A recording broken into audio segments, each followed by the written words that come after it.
Здравствуйте, это программа «Якутия Лайв», с вами Ирина Ефимова. И сегодня мы беседуем с эзотериком-практиком Ланой Ефремовой. Говорят, что подкова, висящая над дверью, приносит счастье не только тем, кто в нее верит. Эту фразу приписывают знаменитому физику Нильсу Бору. Лана, вы тоже по образованию физик. Как так получилось? Ну, это прям фундаментальная, самое что ни на есть доказательная наука. Как так получилось, что вдруг вы пришли в эзотерику? Наверное, мое логическое мышление, системное, аналитическое, оно как раз поспособствовало тому, что когда я соприкоснулась с тонким планом, с тонкими энергиями, мне было очень интересно понять, что это такое, для себя логически разложить, все препарировать, все посмотреть. И вот с этого, наверное, началось мое такое вот вхождение, мое исследование тонкого мира. Ну, я знаю, что это не просто так все появилось, у вас была тяжелая болезнь. Я продукт Советского Союза, да, я выросла в Советском Союзе, сформировалась как личность. Ну, то есть атеизм, коммунизм? Полностью, да, никаких, ни бога, ни черта. И когда со мной происходили какие-то странные вещи, я не обращала на это внимания. Ну, Я делала вид, что этого нету. Подумаешь, померещилось, показалось. Да? Очень часто бывало так, что я краем глаза видела какие-то там, что-то мимо проходит. Мне было страшно, действительно, когда ты понимаешь на самом деле, что это такое. Да, я себя успокаивала и изо всех сил делала вид, что этого нет. Когда ты не принимаешь свои силы, когда ты отказываешься от них, то ты отказываешься от своей судьбы. Это дар. Это Божий дар, и когда мы к этому дару относимся как к чему-то противоестественному, то нас наказывают болезнями, несчастьями всевозможными, жизнь начинает ломаться, все начинает разваливаться. Очень многие люди, которые приходят ко мне на обучение, я занимаюсь именно с людьми силы, теми, кто действительно обладает способностями. С ними никто не работает, их боятся, потому что они видят, слышат, чувствуют больше других людей. И представьте себе, да, что приходит человек, и тебя вот он видит насквозь, и все про тебя может рассказать. И когда ты работаешь с людьми силы, ни в коем случае нельзя врать. Ну подожди, а может же быть, например, психолог, который может заметить, что человек врет по, я не знаю, каким-то почесыванию носа, по каким-то там прятанию глаз? Нет, происходит на другом уровне. У меня есть семинар «Настройка канала видения». Да, Давайте по порядку, вот все-таки на первый вопрос ответим. Как вы пришли в эзотерику? Да, я пришла... Как ты пришла в эзотерику? Да, в эзотерику привели меня мои тяжелые болезни. Да, мне в 6-м году ставили болезнь Бехтерева, в 5-м году у меня был инсульт. То есть вот прямо вот одно за другим. И это очень тяжело, когда проживаешь такие вот моменты. Были еще такие вот в жизни случаи, когда я встречалась тоже с людьми силы. Слышали, наверное, да, есть такая жизненная сила, прана, ки, чи называют.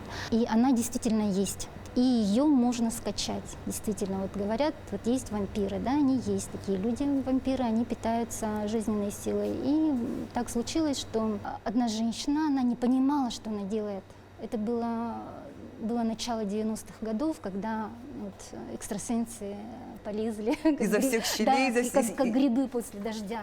И вот эта вот женщина, она просто проверяла свои силы, и так как ей не хватало жизненной энергии, она выпила мою.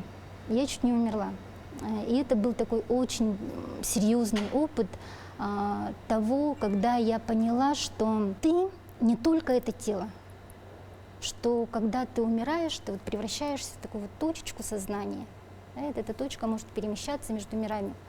И когда я заходила в свое тело, то я чувствовала свое тело абсолютно деревянным. То есть если брать книгу Барда Тодал, тибетская книга мертвых, то я дошла до стадии растворения жидкости. После этого происходит полное разделение душ. То есть это была клиническая смерть, говоря на языке медицины? Да, можно сказать, но она не была официально задокументирована, поэтому, да, я все, что я знаю, все, что я умею, вот я приобрела именно вот на своей шкуре все это дело. То есть испытала. вот тот случай стал поворотной точкой, да, Не или то нет? чтобы нет, не Или их было поворотной несколько? точкой. Нет, это было просто любопытно, очень-очень интересное ощущение. Я просто это положила себе в копилку.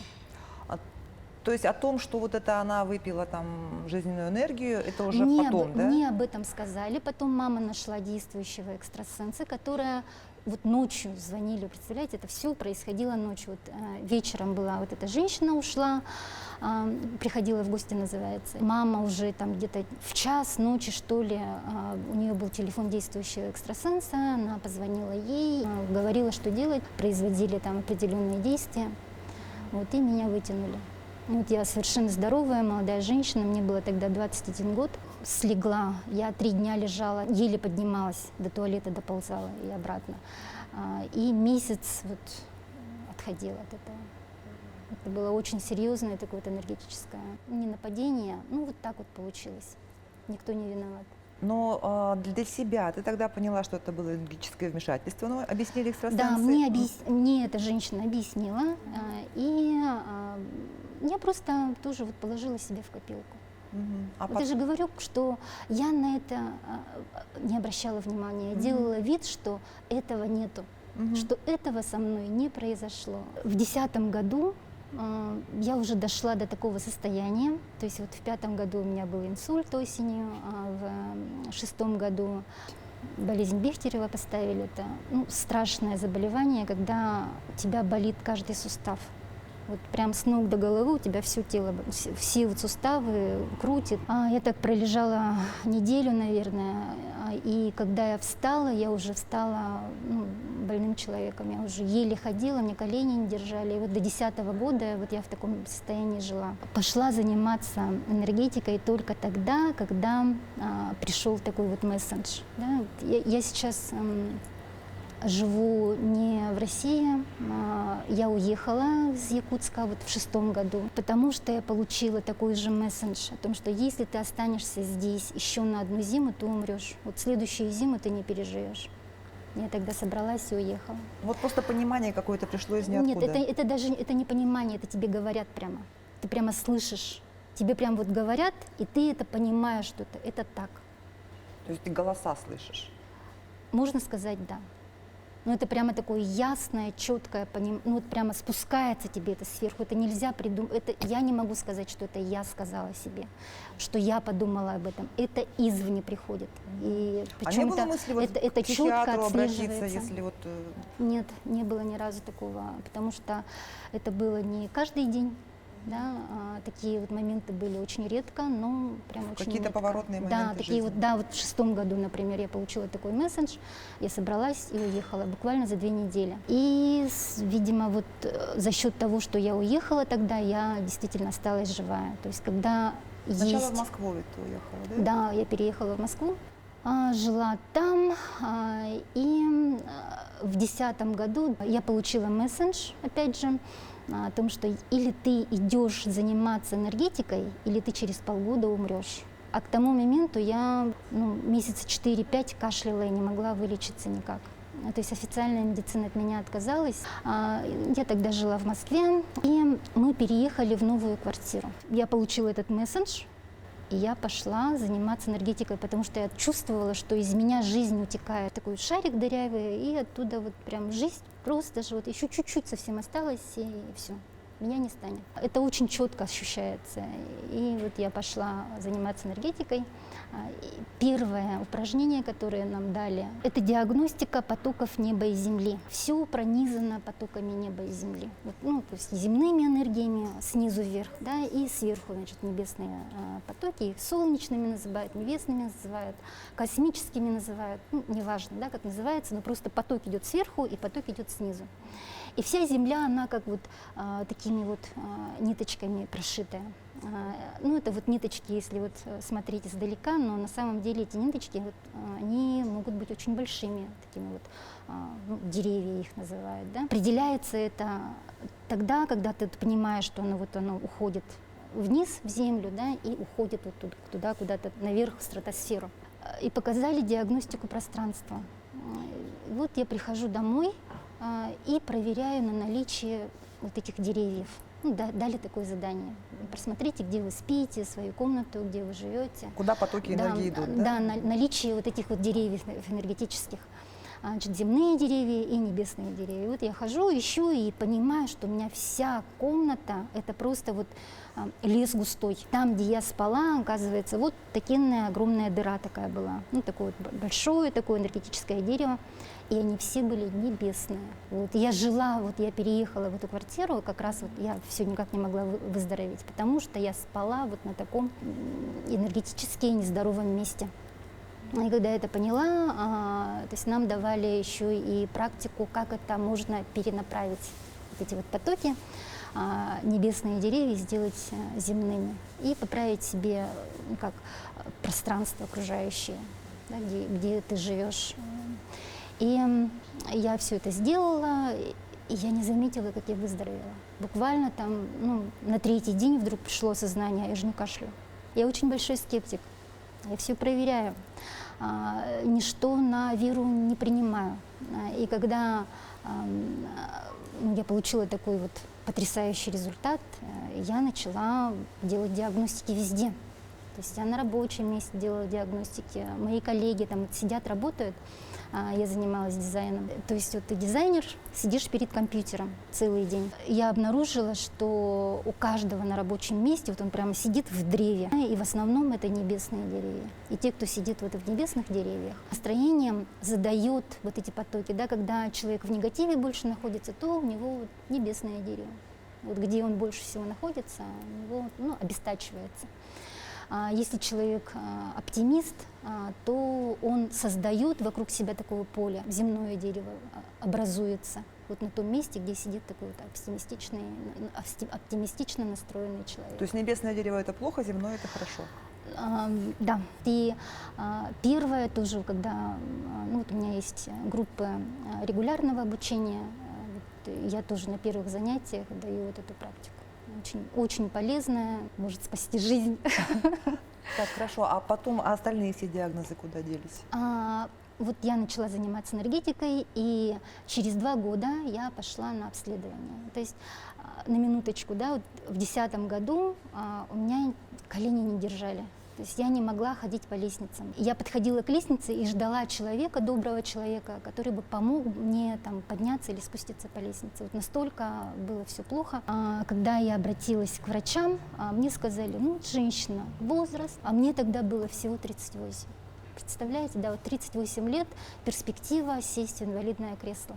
Я сказала себе, я ни за что никогда Они сказали, не сяду. что это артроз или что? Да, это? сказали, ну все уже, ну, надо покупать инвалидное кресло, раз ты не можешь ходить. Подвели к этому очень жестко, просто вот не дали больше вот никуда свернуть. Вот меня четко вот так вот направили, а потом еще сказали сверху. Я же не понимала, что со мной происходит, почему я болею. Ну, болею. Оказывается, это вот было именно то, что меня направляли, чтобы я раскрыла свои способности и собственно, занималась тем, чем я сейчас И через 2 года ты пошла на обследование? Да, пошла на обследование. Меня просмотрели и сказали, девушка, не может быть такого, чтобы у вас были такие диагнозы. То есть на мне действительно не было живого места. Там весь ЖКТ, там, панкреатит, там, холециститы, гастриты, там, колиты, спайки там, постоперационные, там, все кишки у меня там, мне вынимали все органы, когда делали операцию. Ну, у меня был сепсис, перитонит и сепсис. Меня спасли еле-еле, тоже такой вот момент. Это было в 95-м году. Тогда вот меня залечили очень сильно антибиотиками после операции. Вот и что, и через 2 года после занятий эзотерикой? Да, все полностью выздоровела.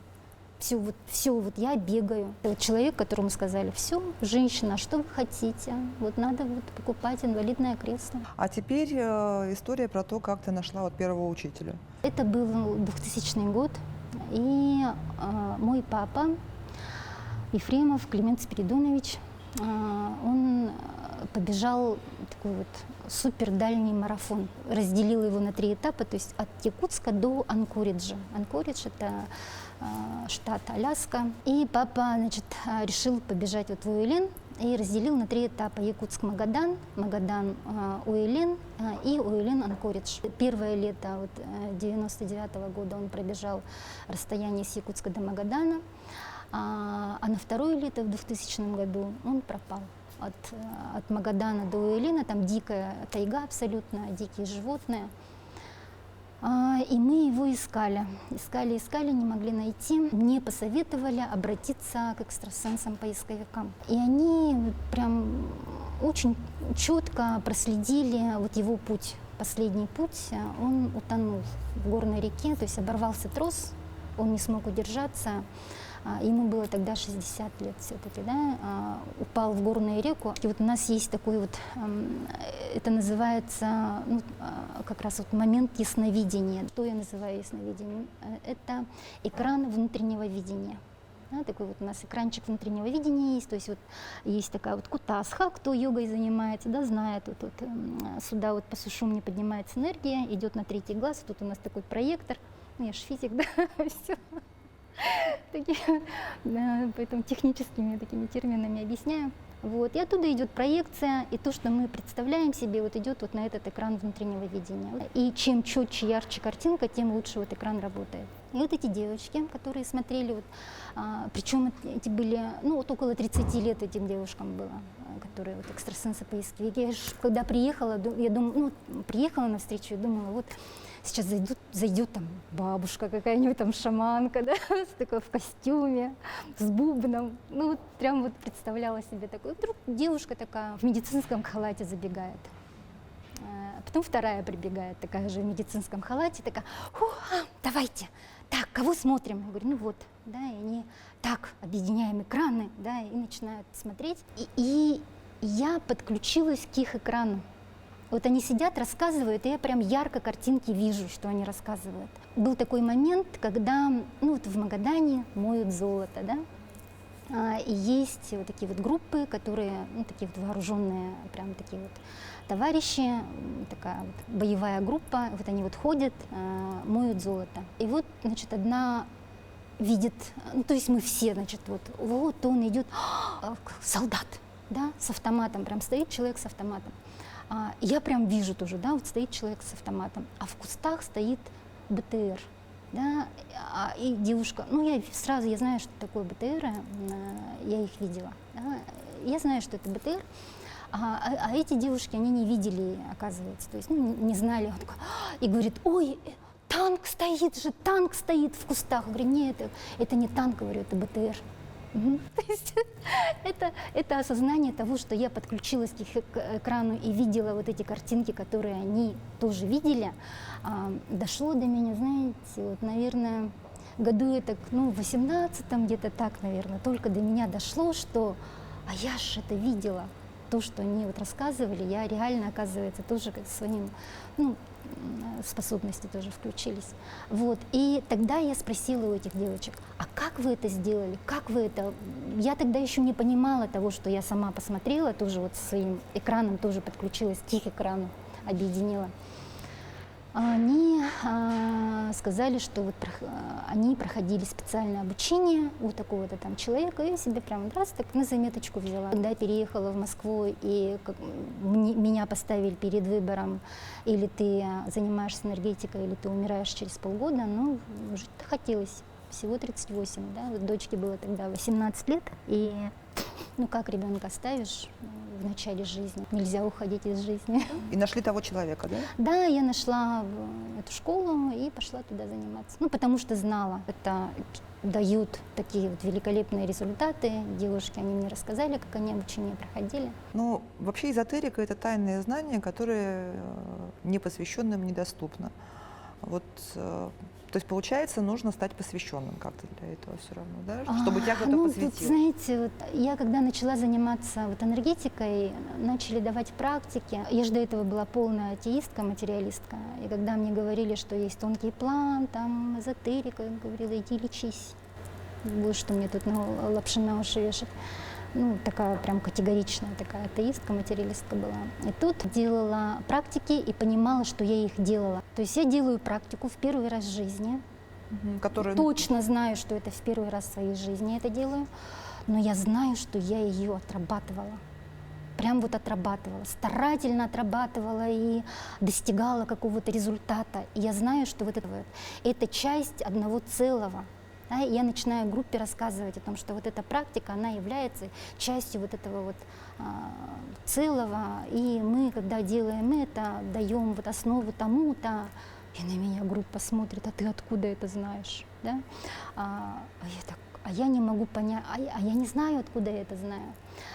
Раз, да, потом по второму разу такое же случилось, по третьему разу такое же случилось, и когда в третий раз вот это вот осознание пришло, я уже не говорила о том, что я вот знаю, уже когда-то это делала, да, а поняла, что мне это давали во снах.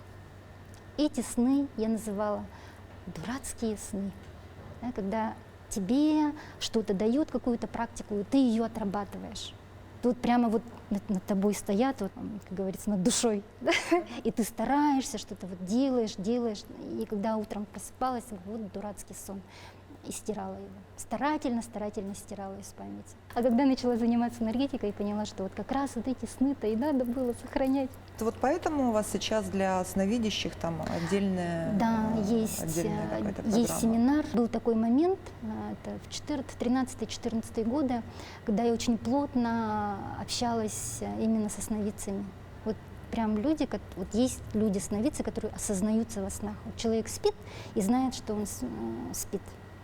И может изменять сюжет во снах. Ну, это же да, ничего особенного. Вот, ну, как сказать, Ирина, мы одной нации, да, вот мы Сахаларбыт, да, и у нас сновидческая культура. Вот был такой случай, очень яркий такой. Как-то я приехала куда-то в деревню и зашел в гости чей-то брат, да, а это кто, да, ну, ему там меня представили, типа людей обманываешь, да, и такой, нету этого ничего. Убеждал в том, что этого нету. Точно так же, как я убеждала когда-то других людей, отправляла их лечиться. Точно так же, да, и я на него смотрю, вообще не спорю. И вот он, значит, высказался по этому поводу, да-да-да, я с ним согласилась. Вот. А потом говорит, бабушка приснилась, у нее там на могилке оградка завалилась, надо съездить, поправить. Ну, для него это нормально. Ну, это нормально, в принципе. Это не нормально. Если в средней полосе ты рассказываешь, что тебе снится мертвый человек, и он там говорит там что-то, на тебя смотрит, как вот на сумасшедшего. То есть это не норма жизни совершенно. То это просто вот для нас, для это неадекватно совершенно. Когда я приехала в Москву и рассказывала про свои сны, и мне говорю, прикольный фильм. Как называется это фильм? Это не фильм, это мой сон. Я говорю, ты на чем сидишь, что куришь, что тебе вот такие сны снятся. А когда я жила в Якутске, я считала, что, подумаешь, снится. Это обычные вещи. Да, когда к тебе там кто-то во сне приходит, что-то там передает, какую-то информацию получаешь. Нормально. Мы к этому нормально относимся абсолютно. А среди ваших практик есть еще практика для иных. Это вот как? Это кто такие? Это как интенсив для иных. Это как у Лукьяненко, как в «Ночном дозоре»? Это мое детище, самое любимое. Это вот самый первый тренинг, который я написала. Я очень многое знаю. Оказывается, меня всю жизнь к этому готовили. Во сне? Во снах, да, и столько информации мне давали во снах. Когда я поняла все это, у меня возникали вопросы, очень много вопросов, прям практических таких. Я шла к человеку, который меня обучал, вот к тренерам, да, там всевозможных гуру. Всех гуру, которые на тот момент в Москве жили, я их всех обошла. И никто не мог ответить на них. На меня смотрели очень странными глазами и разводили руками. Я не знаю, что тебе ответить на это. Я не знаю об этом. То есть все. И пришлось искать ответы самой. И в конце концов это все вот наложилось. Потом был такой момент, когда я их, вот все объекты тонкого плана, я их называю сущностями. Хоть божественного плана, там, хоть чертик там домовой, да, какой-нибудь овинник. Все это сущности. И вот вышла на меня сущность очень высокого порядка. Я ее называю сущность магии. И она как бы выцепила меня. Это было в 2012 году. Я тогда вот только вылечилась, да, была полна сил, полна энергии, и мне стало интересно, что это такое вообще эзотерика. Куда я влезла, вот чем я занимаюсь, что это такое со мной происходит, такое интересное. Вот эта вот сущность, она проявлялась через коррекционную хиромантию. Коррекционная хиромантия это изменение судьбы.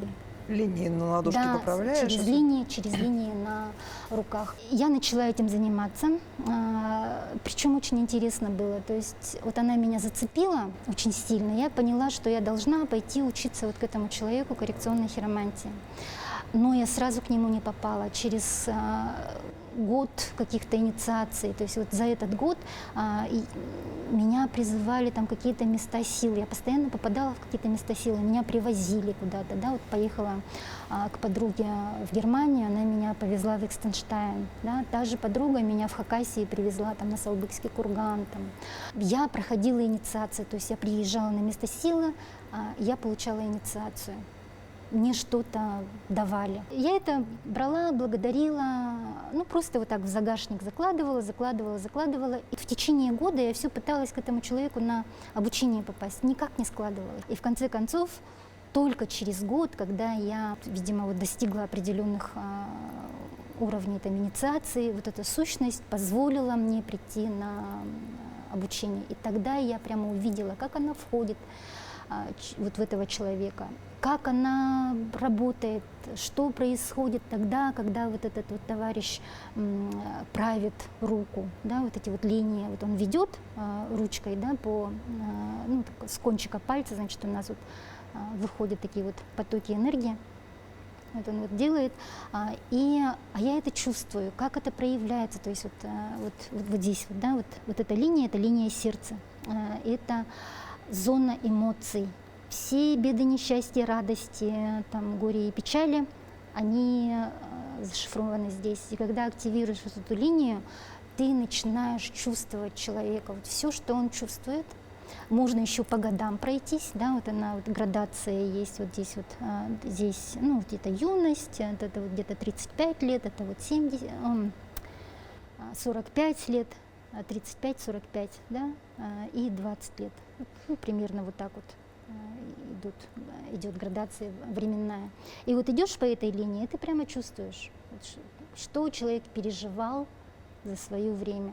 Эта практика, она мне очень много дала. И когда все это накопилось, пришло осознание, что этим надо делиться. Перед практиками у вас еще собеседование. Как вы этих иных вычисляете? Да, обязательно провожу собеседование, диагностики, чтобы понимать, есть у человека способности или нет. Приходит ко мне человек, и я просматриваю его. Просматриваю 5 основных каналов, через которые мы считываем информацию. Ясночувствование – это считывание телом, именно тело, да, оно полностью. Это люди, у которых ярко раскрыт этот канал, они очень хорошие биоэнергеты, они очень хорошие эмпаты, когда они вот телом прямо чувствуют пространство. И когда в это пространство попадает другой человек, можно буквально вплоть до мыслей считать. Если вот настроиться на человека, это ясночувствование. Есть канал яснослышания. У нас физическое ухо, которое слышит звуки, а есть тонкое ухо, и вот оно слышит тонкий мир. Вот если у человека не открыто яснослышание, он это не слышит. Ясночувствование, яснослышание, ясновидение. Да, ясновидение, я уже про это рассказала, да, это вот экран внутреннего видения. Есть еще прямое видение, это когда человек невооруженным взглядом видит. Там уже нужно, чтобы вот через третий глаз шла прям мощная энергия, она проходила сквозь экран видения, она проходила за экран видения. И когда ты чувствуешь, что вот проходит луч такой сильный, мощный, из третьего глаза идет, я спрашиваю человека, а вы есть там периферийно, там мелькает что-то, силуэты видите, ауру видите? И человек, да, вижу. Ну хорошо, если это зрение, осязание, слух, да, то нюх. логично это нюх. Да, яснонюхание, да, очень хороший канал. Немножко, конечно, такой, ну, это на любителя. Ну, бывает так, что это основной канал считывания информации, да. Вот у меня есть ученица, у которой очень ярко развит этот канал. Она у меня в экспериментальной группе. То есть Ну, то есть я как физик, да, у меня есть экспериментальная группа, все там, мы там все исследуем. Ну и вот эта девушка, она слышит запахи. Например, приходит подруга, она ее нюхает и говорит: у тебя цистит? Она говорит: да, а ты откуда знаешь? Да? Она говорит: ну, пахнет. Как пахнет? Подруга в ужасе. Она говорит: нет, это мне только пахнет, больше никому не пахнет. То есть вот таким вот образом вот разные болезни, они по-разному пахнут, эмоции по-разному пахнут. Беда тоже вот ее можно унюхать, смерть. Если ясночувствование, оно до 95% объективности, может быть, считать информацию можно, то следующий вот как раз яснонюхание идет примерно 70% объективности, вот когда через яснонюхание По идет логике пятое – это информация. вкус. Нет. Нет? Ну, ясновкусие тоже есть, но вот 5 основных каналов, я говорю. 5-й канал – это будет яснознание. Канал, с которым мы подключаемся к ноосфере, скажем так, да, если вот по Вернадскому брать. Вот некое информационное поле Земли. Когда у нас есть связь с этим информационным полем, то мы можем считывать информацию. То есть прежде чем взять в ученики, вы смотрите, есть ли способность? Да, обязательно. Вот эти вот 5 каналов просматриваю, как работает. Это недолго, буквально там 15-20 минут. На интенсив я смотрю обязательно вот эти 5 каналов смотрю. И очень такой вот интересный момент, когда смотришь сознание тонких тел. Вот мы обычно называем себя вот это тело. Да, вот это тело — это я. И сознание, которое живет в этом теле, мы называем собой. Да? Это я. Это вот мое тело. Но на самом деле это множественное я. Там очень много, если вот идти вглубь. Ну, неважно, да. То есть я — сознание, которое живет в физическом теле. А у нас же есть еще и тонкие тела. Эфирное, астральное, ментальное, каузальное, будхическое, атманические тела. И каждое из этих тел обладает сознанием. И вот если это сознание осознанное, у нас вот наше сознание физического тела расширяется вот на сознание вот этих тонких тел, то если активно сознание эфирного, астрального тела, это человек-экстрасенс. За счет восприятия мира, то есть у нас 5 основных чувств, да, вот в физическом теле находятся, а в тонких телах их намного больше. Эфирные, астральные тела — это экстрасенс. Когда активно сознание ментального тела, то это уже магические способности. Экстрасенс, он только чувствует, но не может общаться, не может управлять. Да? А когда магические способности, маг уже управляет энергиями, стихиями, то есть он уже дает команды, он задает вопросы, получает ответы. Ну вот такой вот, он уже все может. Давайте с тонкого плана опустимся к материальному, вообще к презренному. Вот у вас есть курс по деньгам, да? Практика на деньги. Ну вот работает человек на работе, получает зарплату. Вот пришел он у вас на практику, прокачался, откуда у него вдруг денежные потоки возьмутся? Мы только сами себе разрешаем быть богатыми, счастливыми, любимыми, здоровыми, успешными. Вот, например, наверняка вот у вас в жизни были такие моменты, когда вы себе говорили: это не мое. Да, вот я не могу себе позволить быть такой. У каждого в жизни бывают такие моменты, когда предлагают что-то большее, то есть тут высокую планку, да, предлагают человеку, и человек от этого отказывается. Благодать идет. Да, вот, мало того, что она нам всем дается одинаково. То есть вот если вот раскинуть руки вот так вот от кончика пальцев до кончика пальцев, вот у нас вот такой вот канал, да, вокруг нас.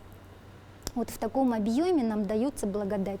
Это не только деньги, это и возможности, удача. Многие стоят, вот они не могут вот это вот принять. Можно быть уверенным и соглашаться на любые предложения. Вот, да, но можно же надорваться, можно... как сказать, если человек реально рассчитывает свои силы, и он понимает, что он сейчас вот просто не готов к такой ответственности, ну не потянет он вот сейчас столько. Ну вот, то есть он может согласиться и надорваться потом. Нужно иметь всегда задел выше своей планки. То есть это нужно себе разрешить. У меня есть такой вот большой денежный курс. да, в котором люди учатся там, 5 месяцев, 4-5 месяцев обучаются. И мы проходим буквально вот каждый такой вот элемент, и в конце мы убираем вот эти вот блоки внутренние, которые человек сам себе ставит. Когда-то, например, ребенок копила денежки. Да, ну, прямо вот пример из жизни. И вот у нее была такая вот коробочка, в которой она складывала монетки. Там, советское время, там 70-е годы, ребенок маленький, 4 года было девочке. Родителям почему-то не хватило денег на что-то, и они взяли вот эти денежки детские и потратили на что-то. И вот ребенок возвращается с садика, бежит к своей коробочке, она пустая. Вот, и у нее случилась истерика. И ей уже давали деньги, уже там 10 рублей давали, 5 рублей, 25 рублей давали. Да? То есть ну, ребенок же не понимает, у нее было много-много монеток, а ей там одну бумажку дают. Ей это вообще ни о чем. И она прям вот устроила истерику и кричала: не надо мне ваших денег, не хочу я больше денег. Очень много каких-то вот таких вот личных историй, потери денег есть у каждого человека. Это, истории, да, когда кого-то от родителей, например. Нет, да? это дальше, это потом родители идут, да, вот, наш опыт собственный, потом родительский опыт, а потом уже идут предки. Это вот то, что ты говоришь, вот как раз, да, извиняюсь, вы. От предков. Есть социальные какие-то установки. Вот мы живем вот в России, да, и у нас есть определенный такой вот денежный менталитет. Да. Не жили богато, там нечего начинать, там, например, мы бедные, но честные. Да. У советских собственная гордость. Да-да-да, это среда, в которой мы вот вырастаем. И вот нужно понимать все вот эти установки. Вот мы над этим тоже работаем. Такой вопрос, может быть, не очень приятный, но сейчас вот только ленивый в интернете не продает практики счастья, марафоны вот эти вот, денежные курсы, порой с такими же названиями, женские курсы. В сети, которые сейчас запрещено называть, да, таких вот просто полно. Да, инфо-цыгане. Инфо-цыгане, да, как... Ну, это не моя аудитория. Вот они работают, они получили какие-то знания от других людей, это обучились у других людей, да, то есть это не их опыт. У меня же это происходит как-то ну, по-другому. То есть я, во-первых, всех просматриваю на способность. То есть у меня узкая аудитория, и я каждого проверяю. Но у вас же есть не только курсы для там иных и ясновидения. Ну, да, то есть на курс по женскому курсу может любая женщина прийти или да, нужно какие-то особые? Да, вот на женский курс, на женский семинар может любая женщина прийти. До 15 года, вот немножечко расскажу про себя, да, я была такая вот железобетонная женщина с остальными яйцами, железным хребтом, ответственная, я несла весь мир на своих плечах. Ты работаешь там, ну вот, замдиректора, да, там почему-то там, ну и арт-директором была, замгендира там и так далее. И я за всех работала. Я стояла вместо оператора там за камерой, там, я там за ведущего там перед камерой. Полностью вот, весь там производственный цикл, он проходил через меня. И это было ну, невозможно. Я очень строго к себе относилась. И когда ты строго к себе относишься, вот, сложно быть рядом с таким человеком. Но я выглядела очень молодо, где-то вот 40 лет. Меня скорее заставили читать лекции про осознанное сновидение, вот про коррекционную хиромантию. Ну, то есть я приемы проводила, и мне нужно было вот прийти, ну, меня специально вызывали на какие-нибудь там эзотерические сборища, да, и я выступала, читала лекцию об этом, и ко мне записывались люди. То есть люди видели во мне такую юную девушку, да, вот она вышла на сцену и вот своей мудростью делится, и ко мне подходили и спрашивали: Ланочка, вы такая юная и такая мудрая. Мне-то 40 лет, и я знаю, что этим девочкам 30 лет. Почему вы считаете, что я юная? Мне вообще-то 40 лет. Как 40 лет? Не может быть. Паспорт могу показать. Женщины начали за мной ходить и допытываться, а как так получилось, Ланочка, вот вы наверняка у вас какие-то секреты, тайны, почему вы так молодо выглядите? Это вот в 40 лет началось, а в 43 года, и вот в 3 года меня постоянно спрашивали об этом, и в 43 года меня просто вот к стенке приперли ведьмы, да, такие 3 ведьмы, такие вот так вот, и сказали: Лана, таки будешь делиться своими секретами? И я такая, и тут до меня дошло, что Вселенная всячески мне вот пытается до меня донести. Разберись в этом, что это такое. Я спросила, ребята, как это быть женщиной? И они там умилились, прямо у них слезки, прямо, ой, она наконец-то спросила, наконец, мы сейчас все сделаем. У меня вот ежедневный ритуал.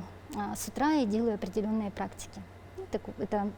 Этот набор практик, он постоянно меняется, то есть мы никогда не остаемся на одном месте. Да? И вот в эти практики начали встраивать элементы, именно связанные с женственностью.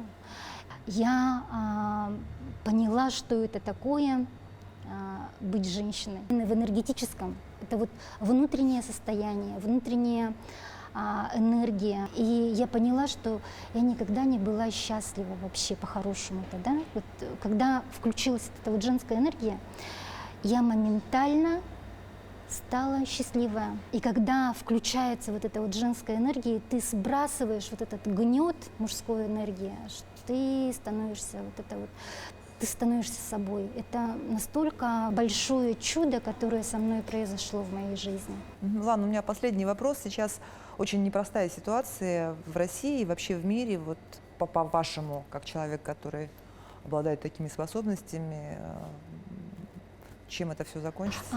Скоро ли? Ну, я геополитикой не занимаюсь. Это, во-первых, я работаю индивидуально с каждым человеком силы, я раскрываю их таланты. Но у меня ученики очень разные. Мы пришли к выводу такому. Вот на энергетическом поле Земли Украина, она является маткой. Да, и сейчас происходит переход, да, вот момент перехода. Вот мы в прошлом году перешли в 4-е измерение. И это действительно так, да, у нас включается сознание каузального тела у человечества. Мы выходим из детской песочницы, и Украина рожает новый мир. Спасибо огромное за такой необычный, интересный разговор. Благодарю, Ирина. Это была программа «Якутия Лайф». Меня зовут Ирина Ефимова. Смотрите нас по будням в 19:15. Расскажем, чем живет Якутия.